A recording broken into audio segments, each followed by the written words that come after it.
much about. We are. The critics have called us vastly harmless. Remarkably harmless. Well, because we're greatly ignored, but besides that, we're good. Well, Micah, cool. Welcome to the Jack Hankey Show, Micah. This is great to have you here. I'm Jack, and the guy with the jealousy over your soundproof booth is Bulldog. His name's Jeff, but everybody calls him Bulldog. Awesome. So thank you for having me. This is fantastic. Are you kidding? First of all, you're a handsome dude, and no, I'm not after dudes, but still, you're a handsome dude. And your smile is just, as I told you just before we got on, you have a brilliant smile, and you always look like you're full of joy, and that's really a great thing to exude, whether you're feeling it or not. You sure exude it. So thanks for joining us. Tell us about the Sons of Serendip. You're coming to the CPAC, the Cedarburg Performing Arts Center, next Saturday night. Yeah. Tell us a little bit about the Sons of Serendip and your journey. I read some of it on your bios, but it's a fascinating journey. If you could share a little bit with us. Yeah, so we got started back in 2014. We originally met in Boston in graduate school, and three of the guys were roommates. The harpist, cellist, and pianist were roommates. I met the pianist first, and he's like, "Oh yeah, one of my roommates is a harpist, and one of my roommates is a cellist." And I had a different idea of what they were going to look like too when I, when he mentioned that.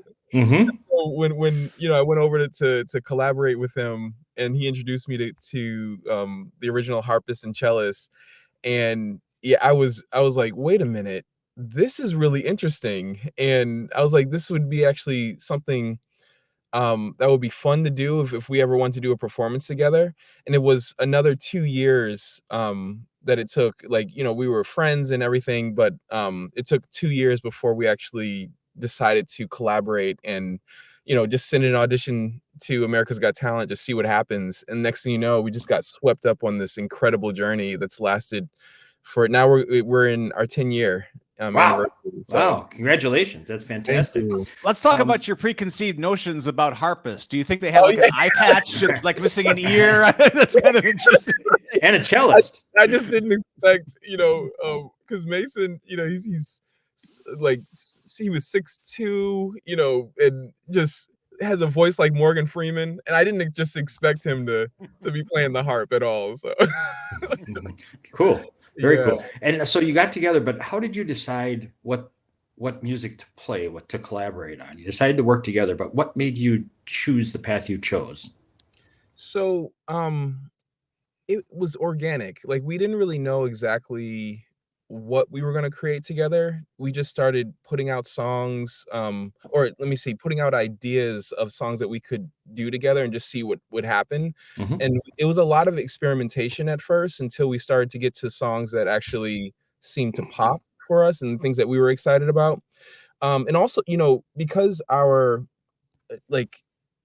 beginning was on America's Got Talent, a lot of the song choices came through that whole experience of like going through song after song after song with the producers. And so a bunch of those songs that we did on the show, we also do during our performances. But then there were some other songs that didn't make it, like that we actually didn't perform on the show, that we also eventually added into the concert too. Mm-hmm. So I think what we try to do is pick songs that are interesting, songs that are popular, some songs that people don't really know but still have some deep meaning to them, that sure. People have resonated with, and a lot of it too is like what can we do to bring out some of the essence of the song, of the meaning of the song, through the arrangement. And also I'm looking for lyrics that I can resonate with as well, because I think that helps with a better performance. If I can connect with the lyrics. So well, you sure have found that. A woman who works on our volunteer committee, Helen Lucas, said you almost bring a tear to her eyes. Your music is so beautiful, and I'm used to making people cry, but not for good stuff. You do it for the right reasons. So that's fantastic. You really have connected. Yeah, I work with him, and I'm consistently dehydrated from all the weeping I do. So you're on a tour. You're on tour now, and how many albums do you have out, Christian? we have 4 albums that we've recorded. We have our debut album, then a Christmas album, Christmas Beyond the Lights, and then Life and Love, and our latest is Mosaic. And what's interesting about Mosaic is that it's probably our most creative album, because half of the album is original material, and then the other half are covers of popular music. And when you do, so how do you choose who writes the music, the original music for your group?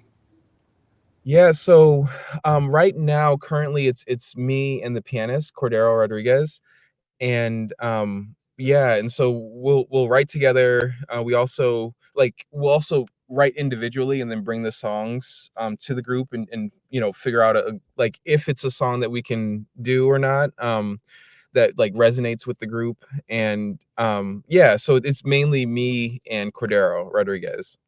Nice. Bulldog, you were gonna cut you off there. No. I was gonna say that we have to talk about the America's Got Talent pressure cooker. That has to been quite the experience. What are your impressions of that time period in your life?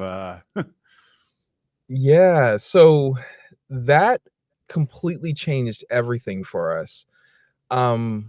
We went into it with no expectations. It was really just for fun. We're like, all right, we're just gonna send this in, see what happens. And then when we got a call back, it was like 3 weeks after we sent in the original tape. At first I was shocked. I was like, oh, they actually want us to continue potentially. And then when we got connected to the producers, they were just asking for song after song after song.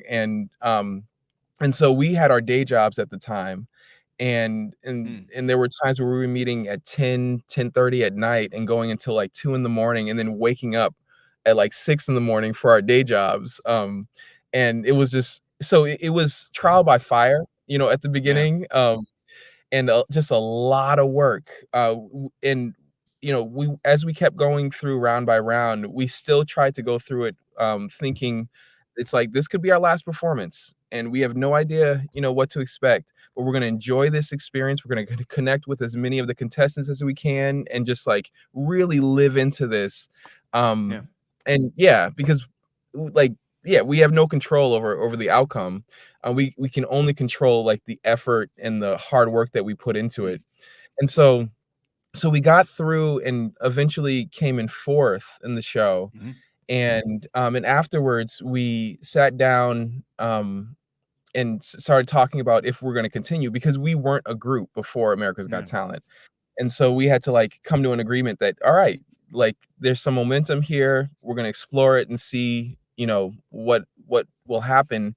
And that's when we started developing a show. And that was a whole process in itself. Getting used to actually being in front of an audience, and not just doing 90-second versions of songs, but doing full songs, and I had to learn how to MC, and work through the concert as the lead singer.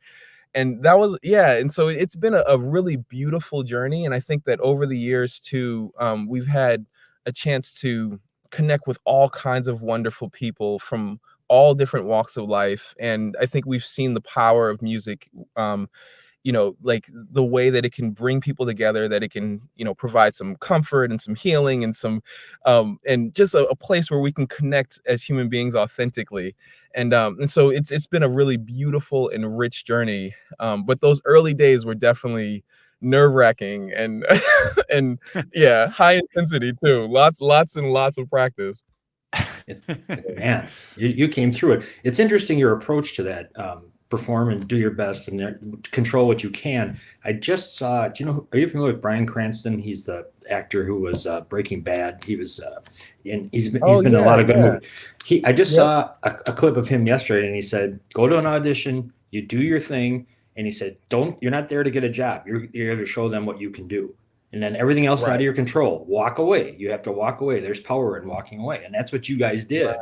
And they kept pulling you back even though you kept walking away. So that's fantastic. Yeah. That's great. Thank you. It's not an easy life when you're risking everything, right? Right. Right. It's very vulnerable, for sure. Yes. Yes, Yeah. yes. So Absolutely. like how much do you tour in a year, Micah? Are you on the road all the time? How does that work? So we have touring seasons. So like I would say January through May, where so January, like it's a little slower. February starts to pick up a little bit more. March, April is usually a busy season for us, and then in May it starts to quiet down again. And during the summers, we usually do a couple of weddings or corporate events or fundraisers and that kind of thing. And then it picks up again in the fall. And then in December we have a Christmas tour that we do, and that's usually our busiest season. Like our busiest month is December, yeah, You of guys, the year. your Christmas music is fabulous. It's just fantastic. Thank Your you, interpretation. That's really cool. Um, thank you. what would you say to someone who is not familiar with you? Something you wish they knew about the Sons of Serendip? So I would say, well, I'll tell you about the concert, like Good. the experience of the concert. So I would say that what we try to do is we have music that people know and love, music that people might not know, but like it's a chance for them to hear something new. But Mhm. then also some originals as well. And then we sprinkle in storytelling along the way too. And a lot of the stories have some humor behind it, and then eventually it leads to more reflective, meaningful stories that hopefully will have some kind of impact on people in a positive way. And so like there's an arc to the concert, um and it's very intentional, and it's and the whole hope is for the experience for the audience to be something that's meaningful. And yeah, we don't see ourselves just as entertainers. I think a lot of times on America's Got Talent, that's what it's about, is entertainment. Right. But for us, the way that we um have set up the concert, it's about connection, and it's about because in a way, like music, and this is something I've learned too as well, is that music is something that I love to do, but it's also an expression of love too. And so that's how we have set up our concerts, is just a way for us to connect with the audience, and yeah, and share an experience together. You're like the anti-Grinch. My God, you Oh, make nice. everybody. Who could be in a foul mood after talking to you? For God's sakes, it's unbelievable. Well, I love how your Thank you. group came together. Yeah, I love how your group came together. I love how touring season, and it's almost like you've kind of written the model that others could follow, because it's such a hard business, and yet the way you guys have gone out is like it should be. It's Mm. Thank you, Bulldog. All I think right, I you lost got you. that. Yeah, that's it's all right if we lose him. yeah, our internet here. Yeah. Is yours is funky? Yeah, something's going on. Yeah. Oh, cool. Yeah. Well, we're really looking forward to it.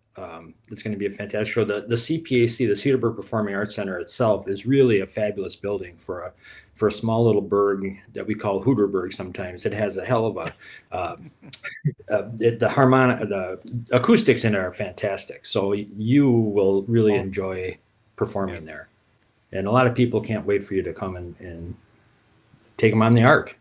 Take them on the arc. Great. Yeah, no, we're excited. Yeah.